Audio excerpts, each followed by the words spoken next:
que para los grupos nacionalistas el idioma, las lenguas son parte de la estrategia política. Ya dicen habitualmente en sus escritos que la lengua es un instrumento fundamental para la construcción nacional.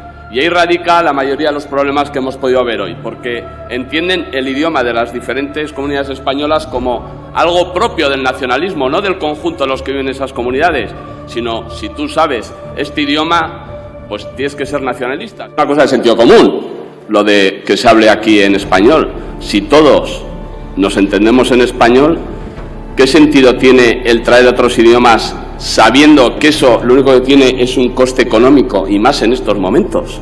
Aunque solo sea por sentido común. Para nosotros no, para nosotros hay un pacto político que tiene vocación de ser nacional, aunque solo se haga en 3 territorios, para empezar a construir un sistema educativo propio.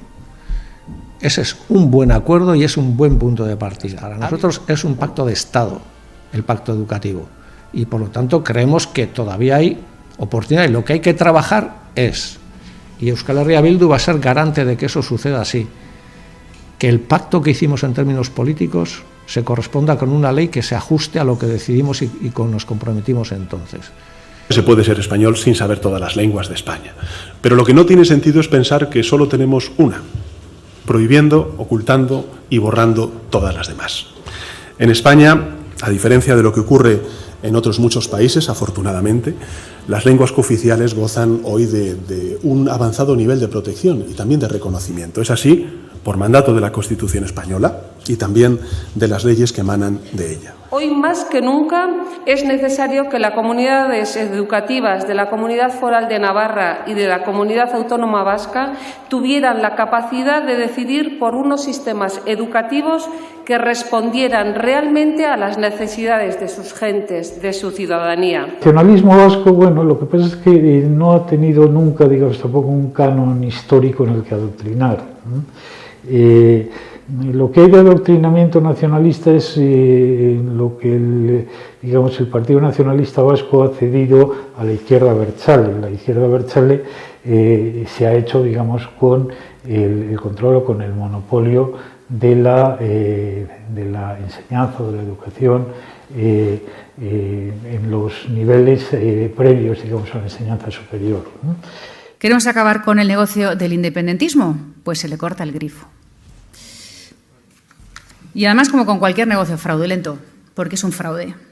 Es lo mismo que está sucediendo con las lenguas cooficiales en el Congreso, de manera ilegal, como lo están pretendiendo, para que se rompa la convivencia. A los parlamentos se va a hablar y se va a legislar. Y no se puede hablar en el momento en el que estamos poniendo pinganillos y perdiendo la atención a los matices y al debate político.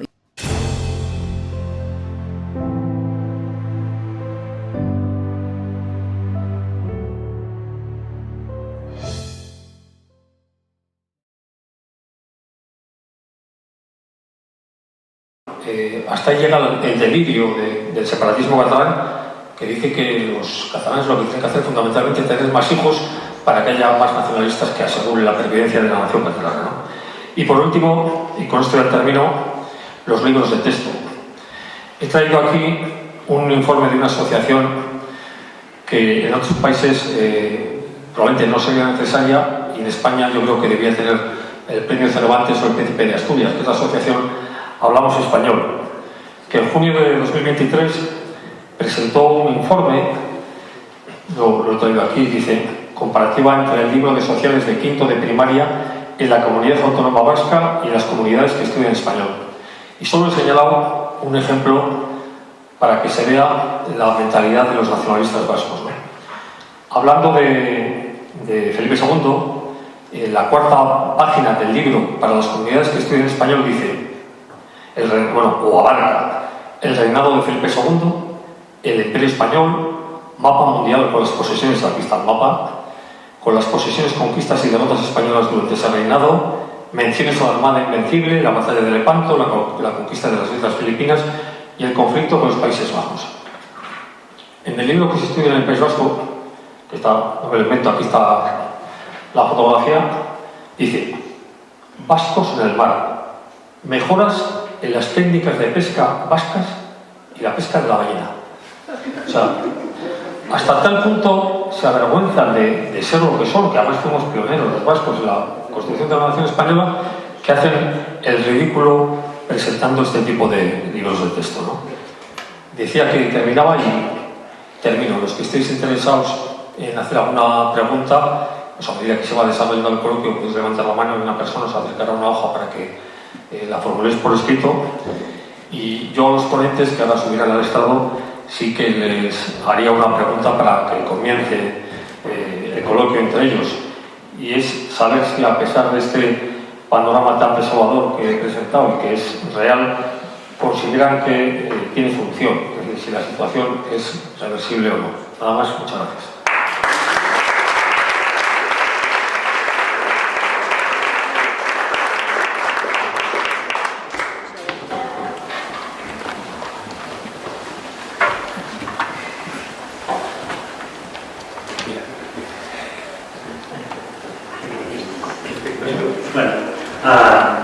Carlos, muchísimas gracias por la invitación a hablar de la Fundación Vía Cisneros, me aprecio tantísimo y la que he visitado una vez sobre todo cuando viví un añito en Madrid después de aquella nefasta legislatura del Parlamento de Cataluña que se proclamó la independencia un par de veces y tal. Necesité un año de oxígeno y vine a trabajar a Madrid y tengo que decir que fue uno de los mejores años de mi vida porque entre otras cosas conocí también la Fundación. Citabas a Orwell, que es un autor que para estudiar el nacionalismo, el socialismo actual, es muy interesante, no solo por el tema de la neolengua, también por el doble pensar, ¿no? Esa capacidad que tienen pues, las personas ya fanatizadas para creer una cosa y la contraria. Y lo digo porque en el caso de la lengua en Cataluña es un fenómeno que ves muy a menudo. Dice una cosa y la contraria respecto al catalán. Un día te dicen, para justificar una mayor protección, una discriminación positiva hacia el catalán, que es una lengua que está a punto de desaparecer, y al cabo de 5 minutos, para justificar que tiene que ser una lengua oficial en la Unión Europea, te dicen que es una lengua con un potencial increíble, hablan por 3 millones de personas en 4 estados, en España, en Italia, en Francia y en Andorra. Y estas cosas, esta manera de pensar, de pensar tan característica del nacionalismo, lo podemos encontrar en 1000 ejemplos. Entonces, preguntas un poco de esto, cómo empieza, ¿no? el problema. El problema viene de muy largo, no es un problema que venga del proceso independentista en Cataluña. El proceso deja de ser una construcción nacional express, un acelerón, un proceso muy anterior. El nacionalismo es una ideología del siglo XIX, que en aquel siglo podría tener una virtud, pero ya tenía el germen de la destrucción, como hemos visto, como se vio en el siglo XX, y lo que se sigue viendo ahora. El nacionalismo cree que el mundo está dividido en comunidades que deberían ser homogéneas y los estados deberían tener unas fronteras equivalentes al perímetro de esas comunidades homogéneas. Esta creencia te lleva pues, a intentar homogeneizar a las sociedades para justificar ese Estado y por lo tanto justificar tu poder sobre esa sociedad. Y eso lo que provoca es lo que hemos visto, por ejemplo, en el País Vasco, en Cataluña, que es que desde el poder político se fuerza la homogeneización. El nacionalismo habla mucho de amor a la nación, pero no tiene nada que ver con el patriotismo. El patriotismo es amar a tu nación, sí, pero amarla tal como es y quieres mejorarla. Y amar sobre todo la libertad de tus conciudadanos y no enfrentarlos unos a otros, ni enfrentarte contra otros. El nacionalismo no, el nacionalismo, podríamos decir, como acabo de inventar ahora, pero podríamos decir es un amor tóxico, es forzar a tu sociedad, a tu comunidad a ser algo que no es. Y para forzarla a algo que no es, a ser algo que no es, uno de los instrumentos que usan es la educación. Decía Carlos, hablaba del programa 2000, el programa Cataluña 2000. Ese programa se publicó en el año 90, fue José Antic. Vale la pena leerlo porque realmente después cuando ves cómo lo implementaron, y lo implementaron muy bien, lo llevaron a cabo muy bien, o sea, hacen el mal, pues saben hacerlo muy bien, o sea, saben cómo copar todos los estratos de una sociedad, no solo las escuelas, las universidades, los sindicatos, todos los sindicatos de Cataluña estuvieron a favor de un referéndum independentista, todos, comisiones obreras, los independentistas, todos, patronales empresariales, cámaras de comercio, etcétera, etcétera, etcétera. En ese papel se explicaba muy bien, ¿no?, cómo querían penetrar y no sé si lo escribo lo dentro, posiblemente sí, pero sí que es cierto que es un papel que circulaba en el gobierno de la Generalitat, entonces en manos de Convergencia. Esto lo saca José Antí, periodista entonces en El País, crítico entonces con Jordi Pujol, después, supongo que por la aplicación del programa 2000, lo captan y ahora es el director de uno de los digitales independentistas más radicales y más subvencionados, ¿no?, que es una cosa que suele ir al PAC, ¿no?, una subvención más radical. Por lo tanto, el nacionalismo es una ideología del siglo XIX, es una ideología de poder, es una ideología, por eso digo muchas veces, el nacionalismo no se combate dándole más poder, sino quitándoselo, porque ellos usan el nacionalismo, usan esa ideología para conseguir más poder, para, digamos así, controlar las mentes o controlar las almas de una sociedad. Y esto que iba construyendo, esta construcción nacional, este nation building, ¿no?, que es ciencia política, es algo que en el proceso independentista lo sufrí muchísimo como político, pero sobre todo como ciudadano, ¿no?, como personas razonables de mi entorno, que es un efecto que tiene el nacionalismo. De repente, en ese aspecto, ¿no?, en el aspecto político, pasan a tener unas posiciones totalmente irracionales, a creerse cosas que son totalmente ilógicas, ¿no? Realmente creían personas formadas, eso de que el nacionalismo se cura viajando y leyendo no es verdad. No sé cómo se cura, pero sí, tampoco se cura. Personas en otros ámbitos de la vida, en el familiar, eran personas razonables, en el ámbito político, pues te digo, personas con doctorados y trabajando en una multinacional. Te decía, no, la independencia se considera 18 meses la ley española ya no se aplicará, tendremos muchos reconocimientos internacionales. De hecho, la Unión Europea se plantea sacar de la Unión Europea al resto de España, porque no al resto de España, nosotros seremos contribuyentes netos, los catalanes, el resto de España, pues no. Entonces, razonamientos de estos que ahora a posteriori se ven como una locura, eran de lo más normal en la Cataluña de 2014, 15, 16 y 17. El proceso es una aceleración de lo que fue el programa 2000. Por las razones que sea, el nacionalismo en Cataluña, a partir de 2012, desde el poder político, acelera esa estrategia de construcción nacional. Bien porque vieron otro populismo, al final el nacionalismo es otro tipo de populismo, se asemeja mucho en el discurso, de ofrecer soluciones simples a problemas complejos, a enfrentar a la sociedad, líderes carismáticos, etcétera, se parece bastante. Bueno, me acuerdo, por ejemplo, cuando, entonces no era Podemos, pero los 15M, rodear el Parlamento de Cataluña antes de la aprobación de unos presupuestos donde se aprobaban recortes, Artur Mas tuvo que entrar en helicóptero en el Parlamento de Cataluña.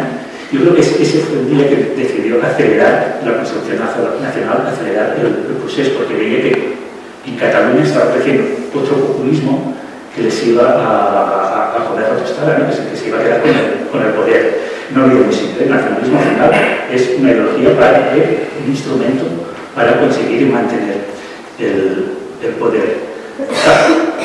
Que aceleran esa construcción nacional. Y yo creo, y ahí por poner un elemento de esperanza, y ya me estoy alargando mucho, lo siento, creo que en esa aceleración, estratégicamente a lo mejor era la única vía que tenían, ¿no?, para mantenerse en el poder, pero se quiebra el plan inicial de Jordi Pujol. En Convergencia, que Jordi Pujol y su entorno decían aquello de avui paciencia, demà independencia. Es decir, hoy paciencia, mañana la independencia. El nacionalismo moderado no existe. Existe un nacionalismo más o menos inteligente, o lo que yo le llamo el nacionalismo lento, que es aquel que sabe que no puede acelerar, que va consiguiendo poco a poco los potes de poder, ¿no? el proceso es una aceleración de eso. Entonces, esa estrategia de alguna manera se rompe. Consigue captar a una gran parte de la población. El independentismo pasa de 20 a casi el 50%, pero no pasa de ahí. Y crea una reacción en sentido contrario, un despertar de la conciencia cívica en una gran parte de los catalanes que dice, ojo, ¿qué está pasando aquí en Cataluña? Y muchos elementos de construcción nacional, del nacionalismo, empiezan a perder efecto hoy en día. Por ejemplo, TV3. TV3, incluso más que la educación, fue un instrumento de manipulación, de contar mentiras, manipular la historia, ¿no? Como vemos ahora, lo que escribió de quien controla el presente controla el pasado y quien controla el pasado controla el futuro, ¿no? Pues la escritura en TV3 de la historia es brutal. Una vez por teléfono hablamos de 1714, ¿no? Como reescriben la guerra de sucesión como una guerra de secesión, ¿no? Del resto de España contra Cataluña. Eso en 2014 era algo increíble. O sea, desde un punto de vista politológico era interesante, ¿no? Esa sectarización de una gran parte de la sociedad, como podía pasar. Pero en 2014, celebrándose el tricentenario, ¿no? De la caída de Barcelona ante los Borbones, la Generalitat se gastó millones de euros en manipulación, propaganda, en TV3, en las escuelas para reescribir esa historia. Y no fueron, lo hacen bien, no fueron historiadores quienes de alguna manera capitanearon esa operación de manipulación histórica. Fueron dos profesionales de la televisión. Uno se llama Mikimoto, otro es el productor del programa Polonia. Es un programa, esto va a hacer un bien nacionalismo, muy bien hecho. Hacemos muy buenos programas. ¿Qué manera sutil? Te van metiendo, te van manipulando, van mostrando pues, una España opresora, una Cataluña que podría ser, los castellano parlantes entre tres saben siempre como institutos de profesiones de tal, y los catalanes siempre saben, más educadas, o sea, está todo muy estudiado. Bien, TV3 ya son lo menos independentistas. Años que no vienen y además el 80% de la población ya no ve TV3. Han perdido esa arma porque ya la gran mayoría de catalanes ven como aquello se ha convertido en algo de partido, algo que miente. Pasa algo parecido con la escuela y con la lengua, y con esto a cargo. La escuela para todos los nacionalismos es un elemento fundamental para la construcción nacional, pero hoy en día tiene un efecto. Yo creo que lo peor de la escuela en Cataluña es que crea ignorancia, no crea independentistas. De hecho, entre los jóvenes el independentismo ha caído en picado en los últimos años. Con el procés, y esto es algo que tenía bastante estudiado, el porcentaje de independentistas era igual entre los jóvenes que entre la gente mayor. Está en torno al 45%. A veces se piensa que los jóvenes son más radicales. En este caso no. El porcentaje era igual, pero había una diferencia cualitativa. En el año 17, en los estudios que hacíamos, sobre todo de cara a las elecciones generales, vimos que entre los jóvenes independentistas había un sentimiento crítico. Decían, hombre, esto que me dice Junqueras o Puigdemont de que Europa nos espera con los brazos abiertos, pues que no lo vemos. O eso de que las empresas se van porque se ha llamado un rey, pues esto sorprende a mucha gente que vayan ahora 5.500 empresas, una para decirles que es plan de Cataluña, ¿no? Cuando eran los empresarios catalanes que pedían un decreto para poder salvar la empresa de poner en el domicilio social. Bueno, los jóvenes eso no se lo creían. En ese momento eran independentistas, pero no se lo creían. Con el paso de los años hemos visto que la diferencia cualitativa se ha convertido en una diferencia cuantitativa. El independentismo ha caído muchísimo, más del 30% en muy poco tiempo, entre los jóvenes de Barcelona y la área metropolitana. Y después eso se extenderá previsiblemente al resto de Cataluña. Pero ha caído porque ven que sus líderes mintieron. Ha caído porque TV3 y la escuela ya no tienen poder que pueden tener hoy en día otros medios de comunicación. Porque los jóvenes no ven la televisión. No es que no vean TV3, no vean TV3, no vean TV5. O sea, ahora cuando ya empezamos nosotros a ver YouTube, ellos ya están en Twitch, y cuando nos metemos nuestras opciones en Twitch están en otra cosa, ¿no? Entonces, entre los jóvenes la libertad se va abriendo paso y el poder político eso no lo puede controlar.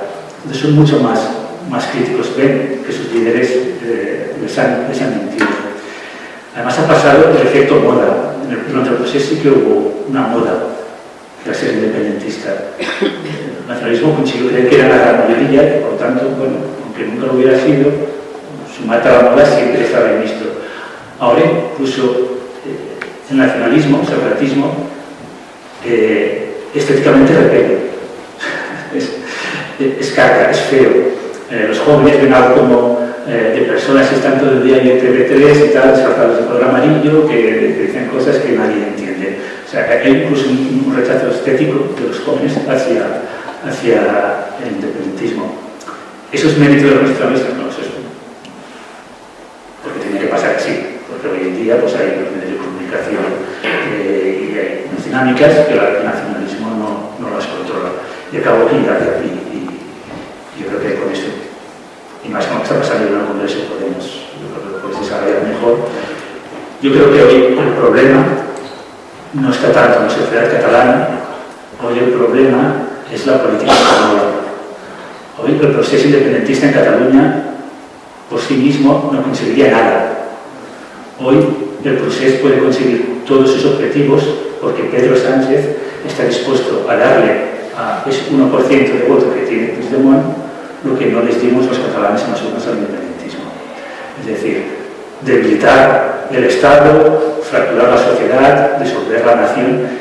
Eso que el nacionalismo no consiguió en Cataluña, lo está consiguiendo ahora, gracias a Pedro Sánchez, que es lo que yo llamo el proceso español, y que me preocupa que no se vea así, y me preocupa mucho más que lo que pasó en 2017 en Cataluña.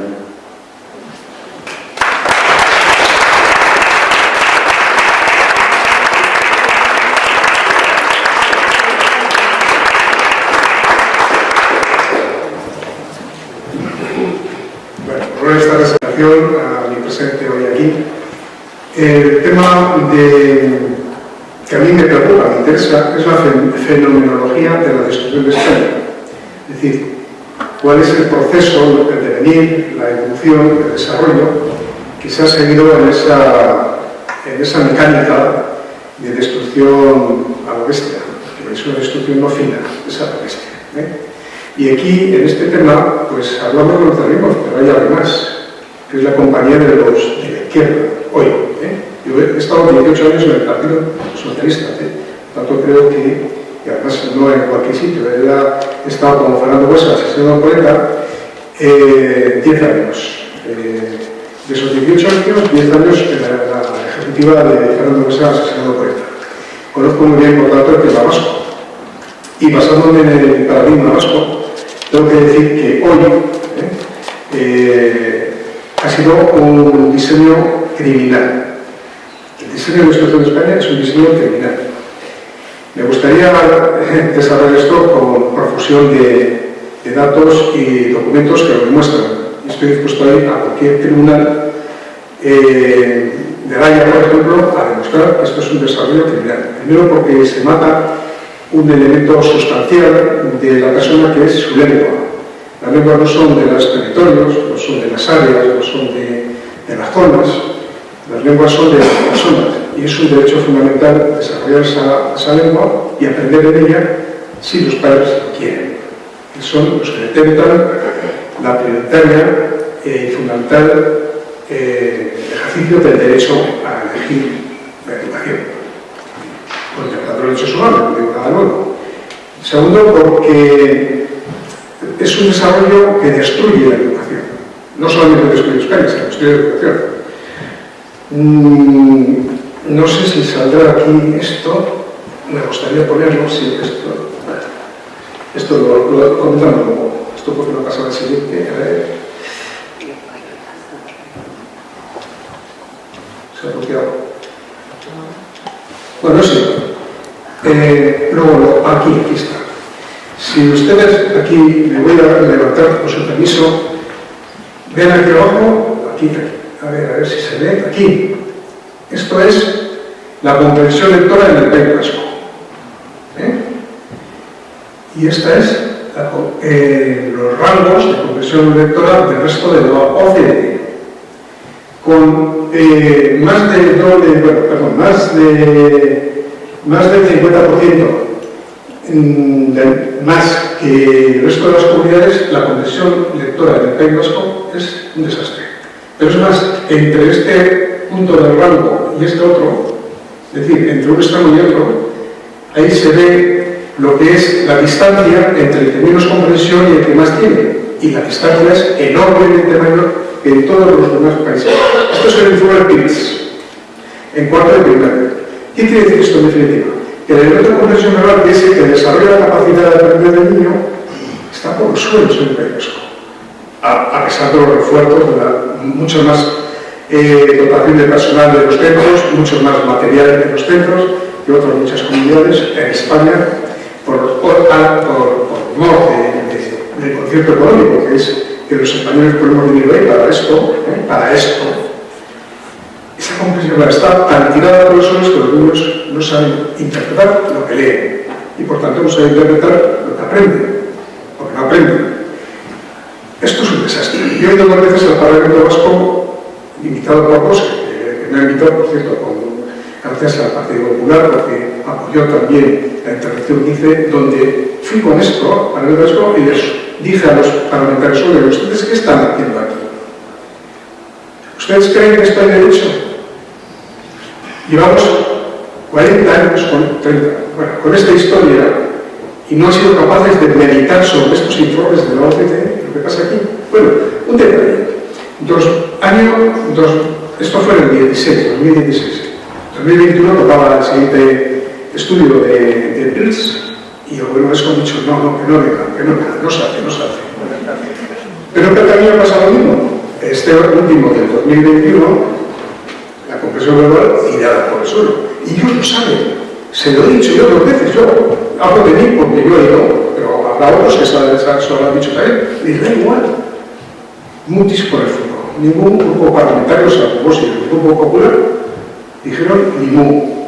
Y el Partido Socialista lo dice: oye, ¿ustedes creen que con este dato de distancia entre la comprensión verbal del que más y del que menos, que es la mayor diferenciación y estratificación social que se puede haber en la enseñanza, se puede hablar de igualdad de oportunidades, del ascensor social a través de la educación? Mutis por el fuego. Lo saben y lo permiten. ¿Por qué? Porque en el proyecto político de los nacionalistas de la izquierda y de la izquierda está la destrucción de España. Yo quisiera debatir de esto con ellos. Y si no, que demuestren que no lo está, porque es muy fácil, corrijanlo. Es muy fácil, se corrige. ¿Y cómo se corrige? Hay otro elemento básico, bueno, 2 o 3. Yo me voy a extender muy poco, pues si no, me como el tiempo de don Pedro Chacón.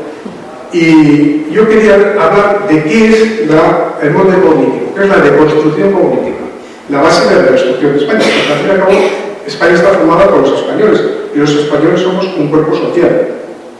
No solamente 1, 2, 3, 4, 5, 6, es un cuerpo social, lo ha sido siempre, formado por una antropología, por una religión católica, por una civilización, hispanidad, por una historia común gloriosa, siglo XVI, XVII, y por una decrepitud derivada de los mismos problemas que está sucediendo ahora en el siglo XVIII, a partir del siglo XVIII, y un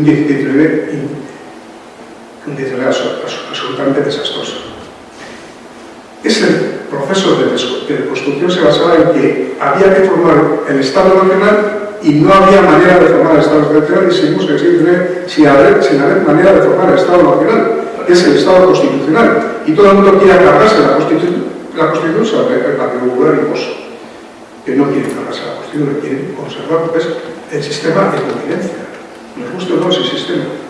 Y ellos van a romper el régimen constitucional porque no respetan el 27, no respetan el artículo 3, no respetan la igualdad entre los españoles, rompen el equilibrio entre territorios, la solidaridad interterritorial, rompen la transferencia de personal entre unas comunidades y otras, rompen los cuerpos de enseñanza, los han roto los fundamentales de 17 piezas, cada uno por su lado, rompe la unidad de criterio en los contenidos del libro de texto. Por cierto, el Real Decreto de la Alta Inspección, que dice que la supervisión del libro de texto procurará la homogeneidad en los contenidos de la enseñanza. Es decir, que todos los títulos representen lo mismo. Eso es algo también. Un título de... ¿Creen ustedes que un título de química vale lo mismo que el título de Perros? Pues no tiene ni idea, ¿eh? Si es un desastre del sistema universitario. ¿Cómo se puede homologar un título de filosofía y letras, bueno, filosofía, con un título de aquí? No se puede, es imposible. Mi hija, cuando estudió ciencias ambientales allí, una compañera suya preguntó en tercera carrera que era un terreno árido, era árido. Ciencias ambientales, ¿cómo? Si no entiendes lo que es árido, ¿cómo vas a ser ambientalista? Es decir, que esto es que mirar. ¿Y cómo se resuelve? Bueno, y luego, claro, la ruptura de la unidad de concepto de la cultura. Nuestra cultura es la española y luego hay aspectos específicos de culturas. Pero nuestra civilización es España y la hispanidad. Yo me considero más que mi nación es la hispanidad, es decir, conjunto de Hispanoamérica, lo que fue Filipinas, tal y cual, todo lo que representó eso, todo el peso de esa antropología, de eso que hicieron los evangelizadores en América y en todas partes, donde estuvimos los españoles, eso es mi nación. España es un fragmento de nación. Y esto es un cachondeo, uno por aquí, otro por allá, otro por allá. Este cachondeo, ¿cómo se consigue? Pues resolviendo. ¿Y cómo? Batalla cultural. Es que la gente no tiene ni idea. Hay que explicar estas cosas. Hay que explicar qué es España, qué fuimos los españoles, dónde estuvimos, qué hicimos, qué es la lengua española, de dónde viene, por cierto, del oeste de mi provincia, Álava. Hay una. A mí me van a decir que mi lengua, la que yo uso como alavés, no es mi lengua propia, por favor, si ya he nacido aquí. Por costa. Es decir, todo esto es lo que hay que resolver. Yo no voy a hablar más para que don Pedro pueda seguir.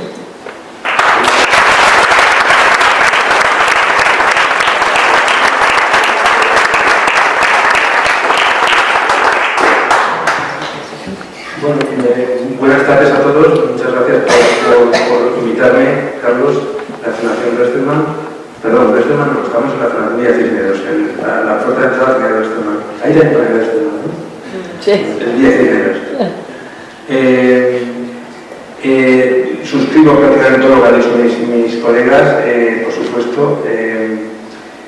Yo quería darle un toque distinto a la ponencia, quizás más humano, más personal, ¿no? Incluso, para intentar entender lo que yo pienso de todas estas historias, lo que he vivido en primera persona toda mi vida. Yo nací en el año 1964, tengo ya 59, como el amigo Carlos, ¿estamos? No te importa que lo diga, ¿no? No sé, creo que el hecho de nacer en el mismo año nos da cierta... A la gente que conozco que es de mi mismo año, lo voy a hacer el mismo año, ¿no? Parece como que da cierta comunión, ¿no? Fíjese mi apellido, ¿no? Mi apellido es Chacón, me llamo Pedro Chacón. Mi padre también era Pedro Chacón. Mi abuelo era José Chacón. En fin, podemos remontarnos, ¿no? Pero creo que es una buena forma de ver las cosas, ¿no? Ustedes dirán, Pedro Chacón, ese apellido me suena, ¿no? Es un apellido, seguramente pensarán que es andaluz, ¿verdad? Efectivamente, es donde más gente hay Chacón, ¿no? En Sevilla, en Cádiz y en Málaga. El apellido Chacón está en toda España, todas las provincias españolas tienen algún Chacón, todas. Madrid y Barcelona es que más, porque esto es más gente, pero... Entonces yo nací en Bilbao. En Bilbao, ese año, como hemos dicho, mis padres fueron allí a trabajar. Mi padre trabajaba los dos en un pueblito de la provincia de Sevilla, que está, me han dicho que está en el centro geográfico, no sé si llegaría tanto, porque estamos en la Antequera es Málaga, como saben, Puente Genil es Córdoba, Estepa es Sevilla, y mi pueblo está en Bilbao. Bueno, mi pueblo, es el de mis padres, pero yo digo mi pueblo, ¿no? Aunque yo nací en Bilbao, pero toda mi vida mis padres desde chiquitín me llevaban allí, tenían arraigado allí, no podía pasar un verano si no fuéramos allí. Y yo ya cuando iba haciendo mayor y tenía mis amigos en mi padre, pues todos los años teníamos que ir al pueblo. Y claro, luego yo llegaba allí y estaba encantado de la vida porque yo era feliz allí, 2 meses de vacaciones o 3, con todos mis amigos allí, jugando todo el verano. ¿Qué recuerdo de los pueblos? Mis padres, los pueblos ya fallecidos, estaban enterrados en su pueblo. Ellos querían allí, nos llevas allí. Mi hermana vive en Barcelona, tengo otra hermana mayor, vive en Barcelona. En Barcelona y conozco muy bien lo que pasa allí porque toda mi familia de allí lo vive en carne propia, todo esto, ¿no? Cuando estaba en la EGB, porque entonces hacíamos la EGB, cuando estaba en la EGB, en segundo, tercero y cuarto de EGB, tuve el mismo profesor. Tuvimos el mismo profesor que se llamaba don Antonio Gavilanes Pérez, que era de Tordesillas, Tordesillas. Y siempre me dice, ¿por qué no vas por Tordesillas? Yo no sé qué, sí, yo creo que es don Antonio, yo creo que sí. Le hicimos un homenaje. Unos cuantos compañeros nuestros de clase de aquella época, que todavía tenemos contacto entre nosotros, le dimos un homenaje y vino, bueno, nos emocionamos un montón. Cuando estábamos en segundo, tercero, cuarto de GB, digo, imaginaros, tendría, ¿cuántos años tendría? Pues 8 o 9, 10 años, ¿no? Don Antonio se va. ¿Cómo que don Antonio se va? Sí, ya se va. ¿Cómo que se va? Pues sí, que se va a su pueblo. ¿Su pueblo? ¿Pero por qué? Y pues nada, es que parece ser que aquí van a cambiar las normas y tal. Estábamos en el año que estaríamos entonces, en 64, 75, pues él ya debía los ver a la luz, porque decidió irse a su tierra y nos dejó plantados. Y digo, joder, el mejor profesor que he tenido toda mi vida. Es que era una cosa impresionante. Me acuerdo todavía de los cuadernos que hacíamos en clase con todo, ¿no? Con todos los ejercicios, con el ambiente de aquella clase, es que no se me olvida nunca. Y a mí me preguntan, oye, ¿cantarías el Canal Sol? Digo, pues yo no recuerdo cantar nada. Y estábamos en 74, 75, veíamos que ya la cosa se estaba poniendo rara, porque veíamos por la calle pues, pasquines y veíamos de todo ya, y pues esto aquí pasa algo, ¿no? Para los pequeños, para luego, pues ya te vas haciendo mayor, lo que va pasando allí. Entonces, bueno, para que se haga una idea, yo, estudié, no voy a contar toda mi vida, pero el caso es que yo me vi en un momento de mi vida estudiando euskera. Yo estudié euskera porque por circunstancias familiares tuve que empezar a trabajar pronto, no tan pronto, bueno, con 20 y pocos, ya saqué una posición, pues titular de carrera en excedencia de la Ayuntamiento de Bilbao. Y entonces saqué una posición, me resultó muy sencilla, porque estaba muy acostumbrado a estudiar, y empecé a trabajar y a ganar dinero que ahora me venía. Entonces, bueno, ganábamos no estaba mal, el Ayuntamiento de Bilbao paga muy bien. El Ayuntamiento de Bilbao es un sitio que está controlado por ELA, el sindicato ELA, y allí se cobran unos sueldos muy buenos. Para deciros que yo, cuando dejé de ir a Bilbao y empecé a trabajar en la Universidad de Bilbao, me costó un par de años así, como profesor, ya alcanzar el sueldo que tenía el ayuntamiento. O sea, empecé perdiendo dinero, pero no me importaba, un horario mucho mejor, y entonces, aquello era una proyección para mí de todo punto de vista. No estaba en el ayuntamiento, estaba en la biblioteca municipal. Pero yo ya en el ayuntamiento, cuando vi el asunto cómo iba, decidí que había que estudiar euskera. Había que estudiar euskera porque los mejores puestos los tenía la gente de euskera. Y uno no es tonto, ¿no? Oye, yo quiero mejorar. Me encontré con que el ayuntamiento me pagaba las clases y me libraba de trabajar. Y digo, esto es un chollazo, aquí la gente se está dando de codazos aquí por ahí. Empecé a dar clases de euskera y estábamos 4. Digo, bueno, nos pagan las clases, nos liberan de trabajar durante meses. Yo ni iba a mi trabajo. Estamos hablando de los años 80. Adoctrinados completamente, aquí hay un adoctrinamiento feroz. Esto lo cuento, parece un drama, pero es que era la realidad. Yo iba a todo de vacaciones y no contaba nada de esto. Aquí. No me va a entender. Me va a entender que estoy con Por ejemplo, me acuerdo cuando mataron a Muguruza. ¿Te acuerdas, Carlos? Cuando mataron a Muguruza, sería el año 87, ¿sabes qué? 87, 88. Nos sacaron de la Euskaltegui. La Euskaltegui estaba controlada por el HB, entonces estaba de concejal con 12 destinos, era un fanático. Aquello sí que era fanatismo en aquella época. Nos sacaron de la Euskaltegui, nos llevaron a manifestarnos delante de la sede del PSOE, porque decían que eran los culpables del asesinato. La policía vino, bueno, salimos corriendo. Estoy estudiando euskera, eso era estudiando euskera. Estoy estudiando euskera un montón de años para sacar el título. Entonces, gracias a que saqué el título de euskera, en el Ayuntamiento de Bilbao nos robaron todo, pero estábamos 4, como os digo, no creéis que estábamos ahí en conocimiento de euskera para aprovecharnos de la circunstancia, no, estábamos 4, o sea, 4. Saqué el título de euskera y pude trabajar en la universidad para que el título de euskera. Y ahora os diréis, un hijo de andaluces en la Universidad de Blasco dando clases en euskera de historia del pensamiento político. Es que tiene guasa el asunto. Cuando entré estábamos en nivel de conocimiento, los garantines sabemos las letras. Estábamos 4, se ha jubilado ahora 1, 3. De esos 3 que estaban antes que yo, daban las clases en euskera. Uno de ellos era Euskal Duzabra, es decir, de familia, de mucha familia,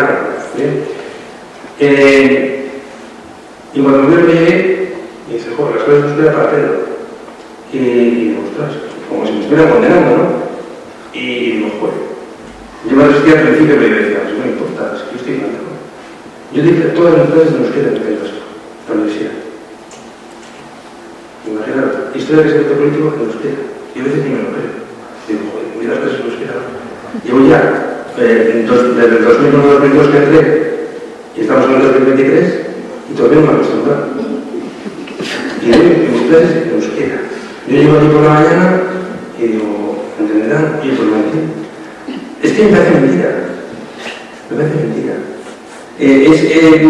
Es una cosa tan rara, o sea, porque me he especializado en dar clases en euskera. Luego no sé decir, o sea, tengo en euskera. Es que, de verdad que es una cosa, pero es para contarlo. Yo me escribí una vez literaria y me animé estas cosas, ¿no? Porque no tengo un hábito de hablar de mi vida habitual con mi mujer ni con mis hijas en euskera. Pero en cambio, luego voy allí a dar clases en euskera, oye, lo acuerdo. Porque me siento el vocabulario, me siento las expresiones que necesito, llevo ya pues 15 años o más, o 18, dándole unas clases.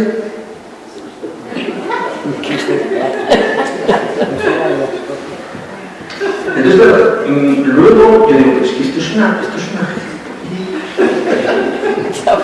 de verdad, es que esto no tiene sentido. ¿Por qué? Os voy a decir por qué. Porque es que el nivel de la clase que yo doy es tan bajo,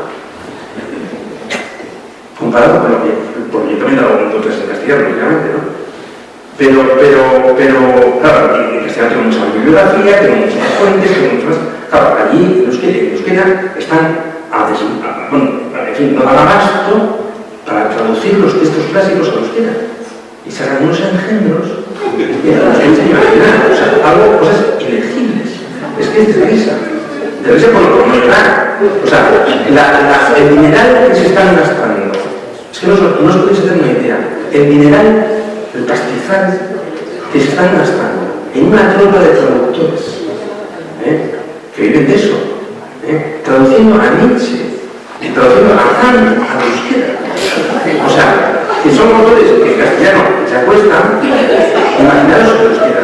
En euskera que el euskera que tiene probablemente, no sé si el quinto, o sea, no sé cómo decir, la quinta parte, o quizás menos, del vocabulario que tiene el castellano, es de locura, Porque el euskera es una lengua, vamos a ver, el euskera que se estudia allí es el euskera gatúa. El euskera gatúa, que es una cosa que se unificó en el año 1968 con unos procedentes, etc. Y en el año 1968, la danza azul, los monjes franciscanos, que en esto tuvieron mucho que ver, y algún otro más, nacionalistas, entonces es una lengua que le hicieron para dar clases, o sea, para imponerla, ¿no? Para imponerla ideológicamente. Pero claro, lo que se habla en la calle, pues, lo que es poco que se habla en la calle, son son dialectos, no es el ratúa. La verdad es que el ratúa es una lengua de plástico, es lo que yo doy. Es lo que yo doy. Entonces, claro, ¿dónde vamos con eso? ¿Dónde vamos con eso? ¿A alguna parte? ¿A alguna parte? ¿Qué es lo que se hace? Lo que se hace que dijo aquí antes mis compañeros y dijo antes Isabel es un negocio, es un montaje. Es un montaje por el cual yo no tengo competencia ninguna. A mí nadie me va a quitar el puesto en la vida. Nadie. O sea, pues tendría que tirar como no me tiraba. 20 años diciéndose. ¿Quién hace eso? Nadie. O sea, es que es así. Entonces, claro, es que no os podéis imaginar, o sea, el cuento chino que se está montando ahí, o que han montado. No se les da cuenta, mañana, cuando les toca intervenir a los nacionalistas, han dicho que no van a hablar de euskera. ¿Pero por qué creéis que no van a hablar? ¿No tienen ni idea? O sea, en euskera hablan unos cuantos, pero digo, no saben, lógicamente, vamos a ver, tontos, pero para dar un discurso en las Cortes, o sea, tú tienes un nivel, que lo vas a ver como papagayo, que no te van a entender, y tú te vas a liar, porque si no estás entendiendo lo que es, no te lías. ¿Sí o no? ¿Es así o no es así? O sea, sabiendo castellano de Valladolid, tú vas a ir a un discurso y al final dices, bueno, que estas líneas, a ver, esto que no sé yo cómo va, ¿no? Te falta una flexibilidad, te falta un dominio, te falta, ¿no? Es que no vale, o sea, no he visto, es que no os podéis hacer una idea, o sea, de lo que vivimos aquí, que aquello es kafkiano, o sea, kafkiano en el sentido de decir, ¿qué es esto? O sea, hay una burbuja montada, yo en el catalán, pero yo supongo que sea distinto porque el catalán es una de las noticias más posocultural, ¿no? Digo yo, no sé, tampoco conozco mucho, pero allí en el País Vasco es un montaje increíble. Y bueno, ¿esto cómo soluciona? Pues os voy a contar una cosa al hilo, y por eso termino, tampoco me quiero abusar, al hilo de lo que hemos empezado a comentar antes, pero al hilo de lo que empecé a hablar yo de mi apellido, ¿no? De mi apellido Chacón, ¿no? Este tema que estamos viviendo en el País Vasco es un tema que nos afecta a todos como españoles, a todos. Y diréis, ¿por qué? A mí que me va aquello. Pues voy a decir por qué.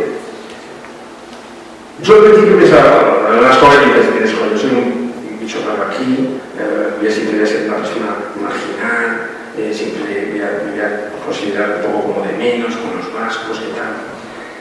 En 1998 salió un estudio que no pasó desapercibido, que se comentó bastante, pero luego a efectos políticos no tuvo ningún significado, como siempre pasa cuando son cosas verdaderas, ¿no? De un estadístico que se ha fallecido lamentablemente no hace mucho, José Aranda Aznar.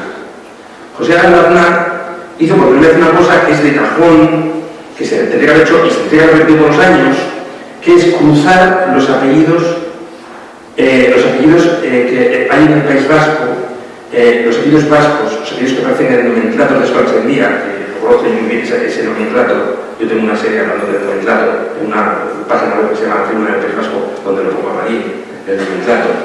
Pues el nomenclator es o sea, toda la colección de apellidos vascos que existen, que es otro cuento chino. En ese nomenclator hay 11.000 apellidos vascos, 11.000, imaginaos que en relación con los españoles son unos 2.000, cientos de mil, 11.000, pero este 11.000 es trampa. Apellidos que hoy tengan portadores hay aproximadamente unos 6.000. Bien, pues si cruzáis los apellidos vascos, que se llaman vascos, pero bueno, en realidad no tendríamos que llamarse así, porque son una minoría, con los habitantes del País Vasco, os daréis cuenta, lo dijo José Aranda, que está publicado, el estudio, es un estudio. El 50%, en el año 1998, el 50% de las personas que viven en el País Vasco no tienen ningún apellido escrito. El 50%. Bueno, él decía que más, pero bueno, por el número de dos. El 30% tenían uno sí y otro no. Y el 20% tienen los dos primeros apellidos escritos. El 20%. Por provincias donde más hay es en Guipúzcoa, donde menos en Álava, y la mitad más o menos, o sea, 50-50 en Vizcaya. ¿Qué quiere decir esto? Que si luego nos vamos al resto de España, pues nos encontramos con que estos apellidos vascos que tienen estas proporciones en el resto de España, hay más apellidos, hay más gente con apellido euskera en el resto de España que en el País Vasco. Eso lo he hecho yo a mano, con los apellidos de Euskal, he hecho pum. Hay más gente en el resto de España con algún apellido euskérico, vasco, que en el propio País Vasco. O sea, que el monopolio no lo tiene. ¿Qué ocurre? Que aquí está en chiquitín, que está allí concentrado, lo poco que hay está concentrado. O sea, sabéis que las tres provincias más pequeñas en superficie de toda España son las tres provincias vascas, ¿no? La más pequeña es Guipúzcoa, después está Álava y después Galicia. Ese es el panorama. O sea, por eso decimos que es un tema de españoles. Es un tema de españoles. ¿Qué pasa luego? ¿Quién creéis, perdón, os tuteé, ¿no? ¿Quién creéis que forma el grueso del nacionalismo vasco? El grueso del nacionalismo, los que votan al nacionalismo vasco, son mayoritariamente gente de apellido como yo. Como yo. Bueno, no Chacón, no sé, ahora Chacón, supongo también, claro que sí. Pero como yo. Vamos a ver, el modelo, Óscar Matute. Óscar Matute de segundo, no sé, Jalón, Pérez Jalón, no sé qué. Óscar Matute, Héctor Esteban. ¿Por qué está donde está? Esteban Dara. Esteban Dara. El grueso son gente que no tiene apellido euskera. ¿Por qué? Porque la población lo dice, es que no puede ser de otra manera. ¿Qué ocurre después? Yo he hecho estudios, lo gracioso del asunto es que en las instituciones las copa la gente con apellido euskérico. Entonces usted dice, uy, aquí son los apellidos, son vascos. Pero resulta que no. Resulta que más del 50% de la población es gente de apellidos como yo, y hay una minoría que no.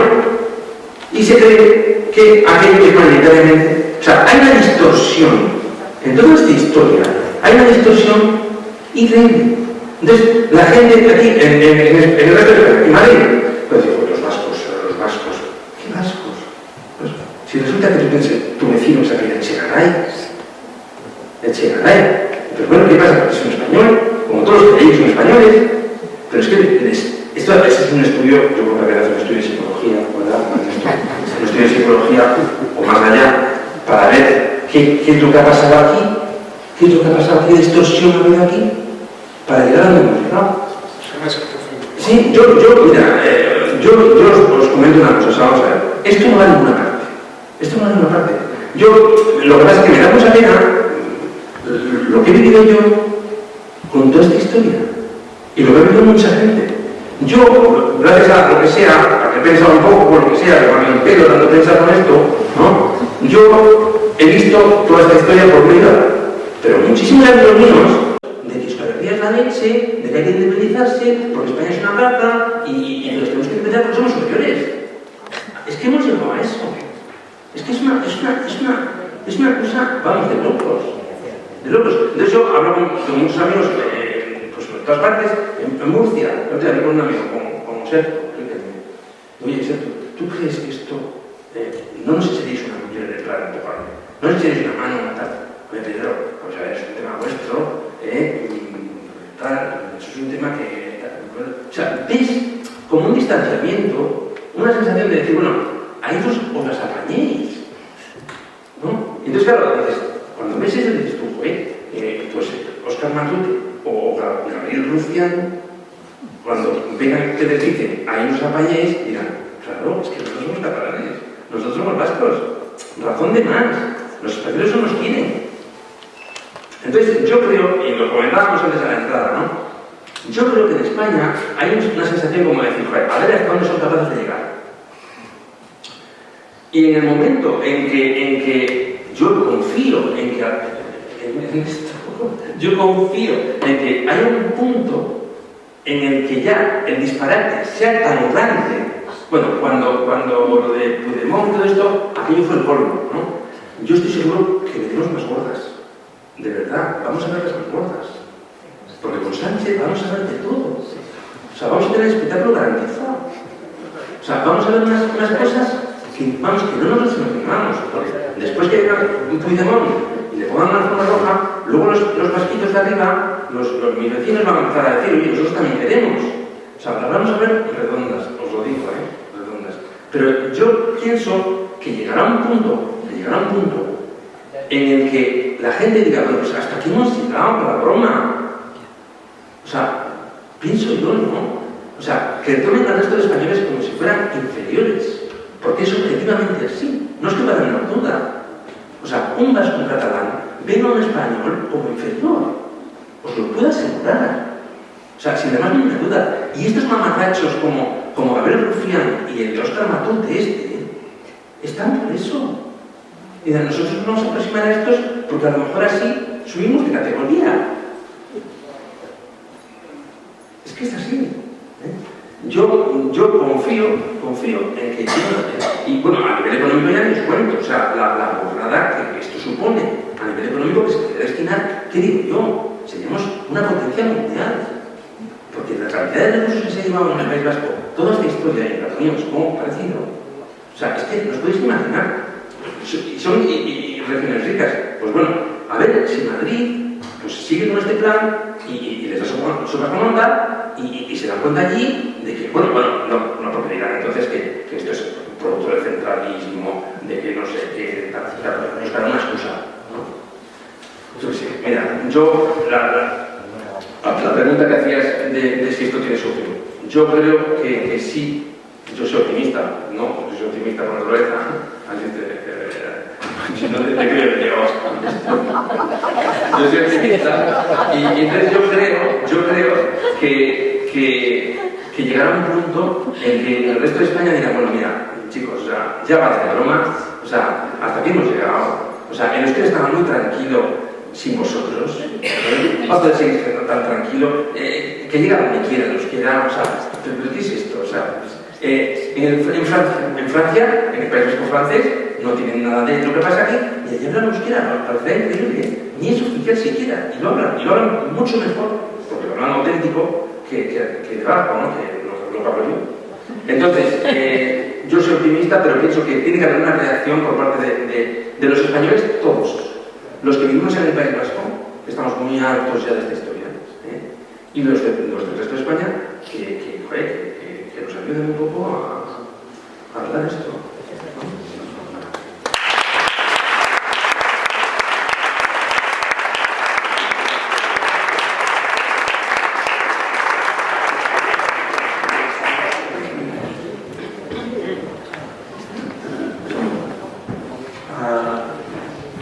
Quizás sí tiene que ir todo un poquito peor para que mejor en Cataluña que tocar más fondo, pero después recuperarse la decadencia, ¿no? Pero la nacionalismo de provocar la decadencia a todos los niveles.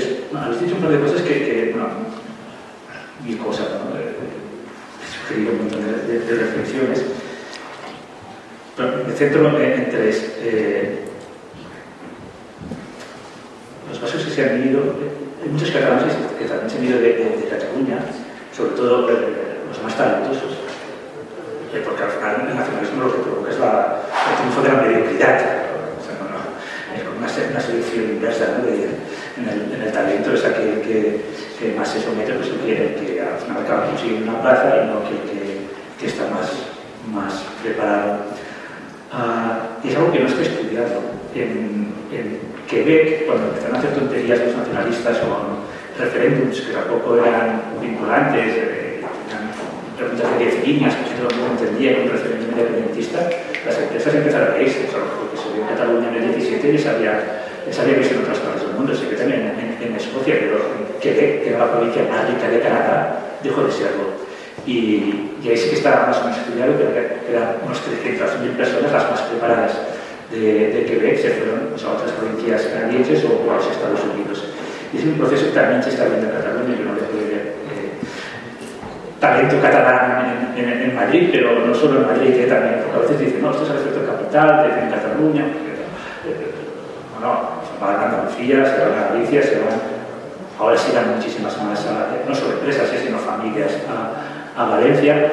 Algunas se van por una cuestión fiscal, pero son muchas las que han sido expulsadas por un clima de asfixia que en Barcelona se vive algo, pero sobre todo se vive en los pueblos y en la Cataluña más interior. Y eso es algo que no está estudiado aún.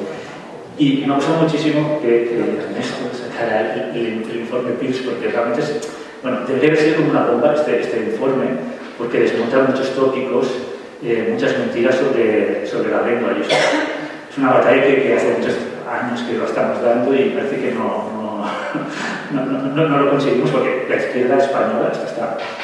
Realmente tenemos un problema de que no tenemos una izquierda que quiera España ni quiera la verdad. O sea, está totalmente alineado con el nacionalismo, se cree todas las fake news del nacionalismo. Yo creo que son los primeros estudios que muestran realmente el problema que tenemos en Cataluña y el País Vasco en comprensión lectora entre los jóvenes. Respecto a la inmersión lingüística se encuentran muchas mentiras. La primera, el nombre. O sea, lo de la inmersión lingüística es una patraña, no es inmersión lingüística, es monolingüismo impuesto en la escuela pública. Inmersión sería si tú coges a una persona que está en un ámbito lingüístico, por ejemplo, castellano o español, y lo pusieras en otro idioma, en el catalán, en el inglés, ¿no? Cuando un hijo se va a estudiar a Inglaterra, pues está haciendo inmersión lingüística. Yo sí soy catalano parlante, que lo soy, mi mujer, mi familia, consumimos en casa medios de comunicación catalanes, y si tuviéramos un hijo, lo lleváramos a la escuela pública catalana, no estaría haciendo inmersión, no estaría cambiando de contexto lingüístico, estaría haciendo otra cosa, ahogamiento, no estaría haciendo otra cosa. Los socialistas te dicen, ya no los independentistas, no, pero es que esto de catalán, castellano, esto ya lo aprenden en televisión, tal, tu hijo sobre todo los días trabaja en la Generalitat o en Gran Hermano, porque el castellano que pueden aprender en la televisión. Y no hay, hasta ahora no había estudios sobre esto, pero lo veías, también como pasa al contrario, soy catalán parlante, que clases en castellano en la Universidad de Barcelona, es que me salen mejor los Erasmus, los exámenes en castellano de los Erasmus, que los de Vic o los de es un drama, o sea, claro que entienden el castellano, claro que lo chapurrean, pero no te vas a buscar un trabajo a Madrid con ese castellano. Otro ejemplo, ¿no? Una anécdota no es un estudio, ahora tenemos un estudio, pero antes no lo había. Marta Rovira, no sé si os acordáis, la secretaria general de Esquerra Republicana, hace unos años hicieron en el Congreso de los Diputados el debate sobre si se daba la competencia de Cataluña para hacer un referéndum independentista. Desde el Parlamento catalán envió varios diputados a defender, ¿no? el referéndum, una era la Esquerra Republicana, y ha reconocido que llevaba no sé cuántas semanas practicando el castellano en casa porque no lo sabía. No es como que practicó. Es un desastre. Tienes que ver esa intervención que no una especie de catalán, una cosa, problemas graves de gramática, pero problemas gravísimos también de vocabulario básico. Entonces, bueno, es mentira que la inmersión sea inmersión, es monolingüismo, es mentira que sea un sistema de éxito, que dicen, no es un sistema de éxito. No, entonces, ¿por qué los consejeros independentistas llevan sus hijos a escuelas privadas trilingües y no a la escuela pública? Si hay un problema también de clasismo, un problema de clasismo, es un nacionalismo que es clasista, que no quiere para sus hijos lo que ofrece al resto de la población. Ningún hijo de un presidente de la Generalitat, ni incluso los presidentes de la Generalitat, ni de los consejeros, llevan sus hijos a una escuela pública, a escuelas trilingües, donde tienen, pues seguramente más del 25% en castellano. No había estudios sobre esto, es muy importante. Recuerdo, hay un tuitero que se llama Pablo Echenique, el diputado de Podemos, que dijo: todos los datos objetivos dicen que los catalanes salen de la escuela con un castellano superior al resto de España. No existe este estudio, no hay. Entonces es importante algún día tener evaluaciones únicas en toda España, por lo menos al final de cada ciclo, para ver que el problema es gordo. Y un político de asumir, creo que no. ¿Puedo hacer una pregunta? Un momento. Vamos a ver, señor Chacón, yo le quería dar a usted un poquito de trabajo. ¿Más? Sí, pero creo que es importante porque me da la sensación de que ha contado como vascos pues una serie de apellidos que yo dudo que sean vascos, porque al fin y al cabo el vasco no es procedente de las Vascongadas, sino de Navarra. Entonces, ¿esos apellidos vascos son vascos o son navarros? Porque si resulta que la mitad o más son navarros, entonces su porcentaje se va a quedar en navarro. No. ¿Me parece bien? No está bien, pero está controlado el tema, porque yo tengo en cuenta el tema de Navarra. No se preocupe, el tema de Navarra lo tengo en cuenta. Lo que pasa es que los porcentajes no se han dado de las tres provincias vascas, pero Navarra entra, pero los porcentajes en Navarra cambian muy poco. O sea, en Navarra, como usted sabe, toda la ribera y la parte sur de Pamplona es mayoritariamente apellidos castellanos o tal. Entonces, los porcentajes en Navarra son muy parecidos a los del País Vasco, muy parecidos. Y dice usted que los apellidos de País Vasco en Navarra, hay apellidos más genuinamente navarros, y hay otros que son más propiamente guipuzcoanos, vizcaínos o alaveses, ¿no? El apellido de Ernesto es típicamente alavés, no es navarro. Típicamente. No, si yo no he dicho que no haya de las vascongadas. He dicho que ese porcentaje de vascos... Pero está incluido Navarra, lo tengo en cuenta Navarra. No se preocupe. ¿Puede decir que está incluido? No, lo tendría que sacar, ¿no? No, pero en los porcentajes de apellidos yo cuento también Navarra. Lo considero también a la hora de decir hasta qué punto en el resto de España hay más apellidos vascos y navarros que en Navarra y en Vascongadas. Pero por no complicarlo... Bueno, yo quería continuar con la reflexión en el sentido siguiente. Yo quería, es que lo mejor para entender el problema es poner ejemplos, ¿no? Vamos a ver, para que veamos el interés, por qué tienen tanto interés estos en defender la inmersión lingüística y una lengua que en el es cosa artificial, no es de laboratorio. Nació allí a principios del siglo del año 1970, además yo conocía a alguien que estaba en ello, para unificar los 8 dialectos vascos que hay entre Álava y Navarra. Porque el proyecto era el desarrollar el proyecto de Krug en su obra Vasconia, ¿no? Krug se da cuenta de que la raza ya no es el elemento unificador del nacionalismo, porque salíamos de la guerra mundial y eso había quedado desprestigiado totalmente, y de aquí hay que hacer algo. Vamos a inventarnos lo de la lengua como elemento caracterizador del vasco, y no hay otra lengua que defina a los vascos. Vale. Entonces, con este motivo, pues han implantado un sistema que va por frase, y es que lo hacen con total impunidad. En la ley de norma del uso del euskera de los años 80, que todavía prevalece, dice en el artículo 16.2 que se adaptarán las políticas lingüísticas a la realidad social de cada territorio, de cada zona. Por ejemplo, en Álava, pues el euskera tendría que ser asignatura, en punto. Igual que hoy en Navarra, en algunos puntos, en algunas zonas.